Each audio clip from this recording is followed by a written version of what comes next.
लोहार की बंद दुकान में कहीं से घूमता फिरता एक सांप घुस आया। यहाँ सांप की दिलचस्पी की कोई चीज नहीं थी।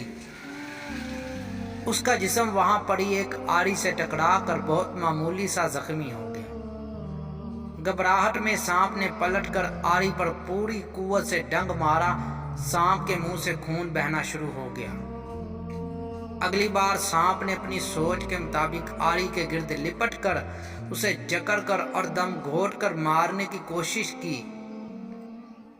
दूसरे दिन जब दुकानदार ने वर्कशॉप खोली तो एक सांप को आरी के गिर्द लिपटे मुर्दा पाया, जो किसी और वजह से नहीं, महज अपनी तेज और गुस्से की भेंट चढ़ गया था।